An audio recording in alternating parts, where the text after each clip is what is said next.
Hello and welcome back to Mondays with Melissa. I'm so excited to be here today. Today I have a really important topic. I don't think it's boring, but I also love this kind of stuff. So I'm going to try to jazz it up as much as I can, but I'm going to talk to you today about the impact of blood sugar on mood.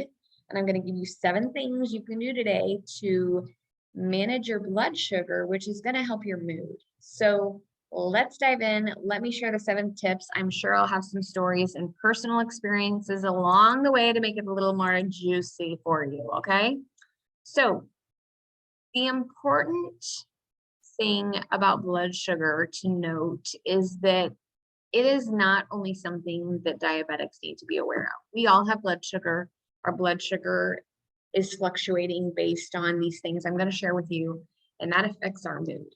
Okay, so if you find yourself feeling a little bit irritable, a little bit moody, a little bit short with your kids, maybe not showing up in the world as you desire because of your moods, blood sugar could be a very big piece of the puzzle. It certainly was for me. So what do? The first thing we want to do is we want to make sure we are drinking more water.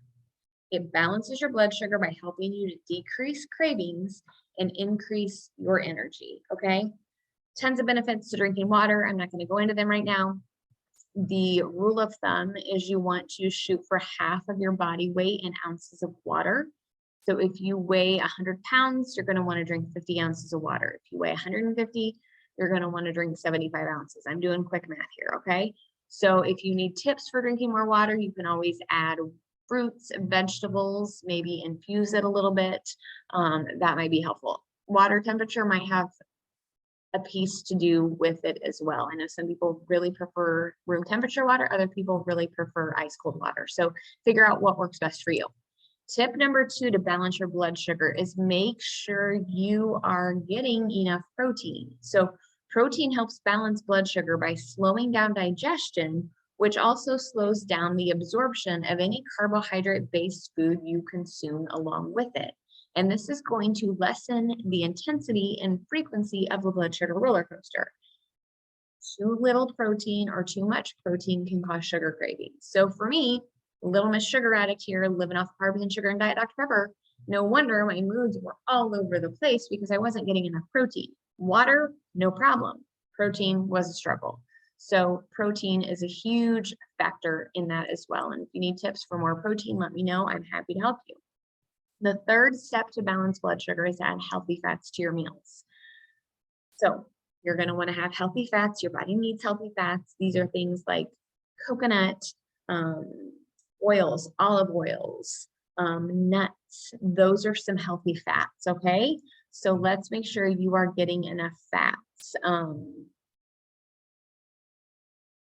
Number 4 is count chemicals, not calories, because increasing food quality is the key to balancing blood sugar and improving health. And by golly, there is a really popular diet plan out there on the market right now that is full of chemicals. It is a chemical crap show, but people are raging over it because they are losing weight. And I hate to burst your bubble, but if you are losing weight and negating your health in the process, it doesn't really matter.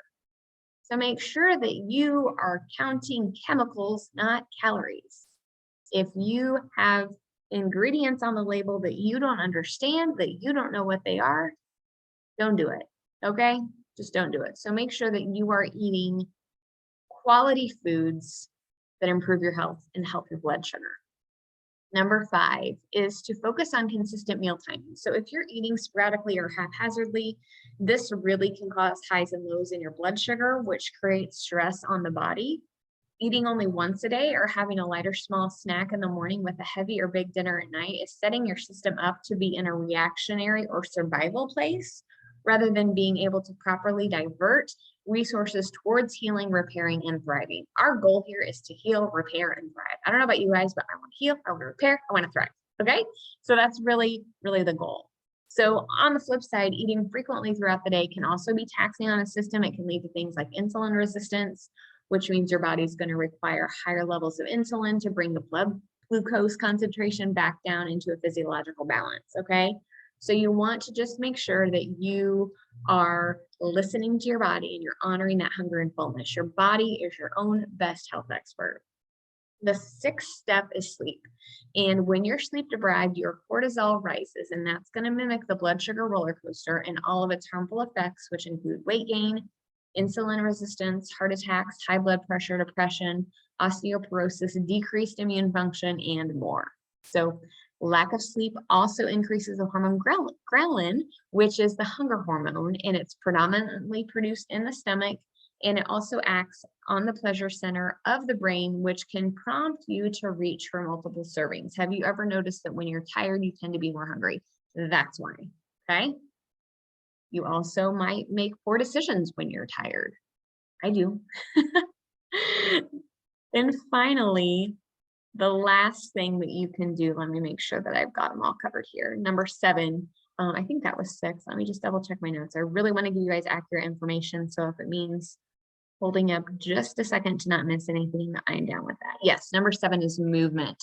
And this is so important for health. It's important for mood. It's important for balancing blood sugar. I think a lot of times we associate exercise with I have to or I should, and it's not.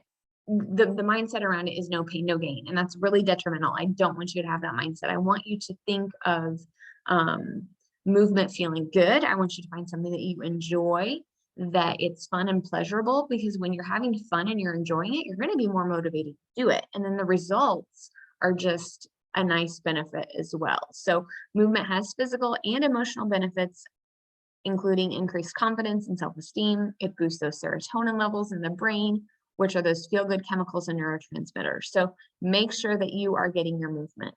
I hope this episode has been helpful for you. I've given you 7 quick tips of things you can do to help your mood be the best that it can be. If you want to talk more, let me know. I'll put a link to my coffee chat in the show notes below, and I will catch you next week. Bye for now. Thanks for being here.